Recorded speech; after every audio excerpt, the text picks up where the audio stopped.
আমি অপরাধী।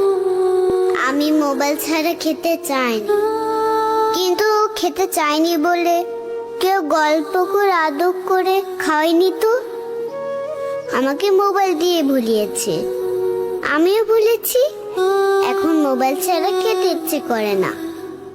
কিন্তু তুমি তো মোবাইলে গেমও খেলো।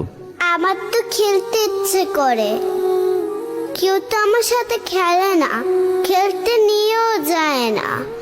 এখন আমি কি করব?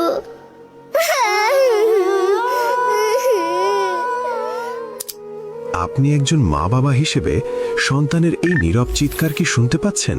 প্রতিদিন আমাদের চারপাশে হাজার হাজার সন্তানের হৃদয় এভাবেই নিঃশব্দে কাঁদে।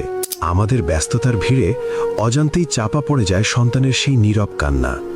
ইউনিসেফ 2024-এর একটি গবেষণা বলছে, বিশ্বজুড়ে প্রায় 60% সন্তান মানসিক কষ্টে ভুগছে।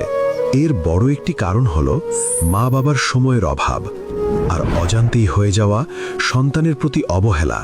সময় যেতে যেতে এই নীরব কষ্ট থেকেই সন্তানের ভেতরে জন্ম নেয় বিভিন্ন ধরনের বদভ্যাস, একাকিত্ব আর দূরত্ব। একটা সময় পরিস্থিতি এমন ঘোলাটে হয়ে যায় যখন আফসোস ছাড়া আর কিছুই করার থাকে না। তাই আজ থেকেই সচেতন হন, সন্তানকে সময় দিন, তার ভেতরে জমে থাকা কথাগুলো শোনার চেষ্টা করুন। কারণ সন্তান শাসন চায় না, সে চায় যত্ন, ভালোবাসা। সে চায় আমার আব্বু আম্মু আমাকে বুঝুক। সন্তানের সাথে গড়ে তুলুন ভালোবাসায় পূর্ণ একটি সুন্দর সম্পর্ক। সন্তানের মনের জগৎ কিভাবে বুঝবেন, কিভাবে তার মন জয় করবেন, সেই সহজ ও সঠিক পথটাই দেখায় সন্তান প্রতিপালনের নীতিমালা। এটা কোনো লাইব্রেরিতে সাজিয়ে রাখার বই নয়, এটা ঘুমন্ত মা বাবার জন্য একটি জাগরণ।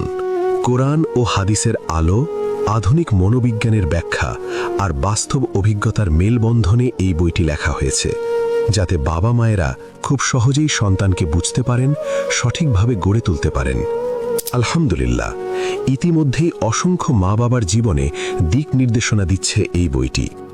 হাজারো মা বাবার এই সুন্দর যাত্রায় আপনিও যোগ দিতে পারেন।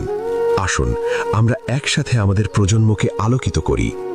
মানব কল্যাণের সযতন পরিচর্যায় মানারা একাডেমি।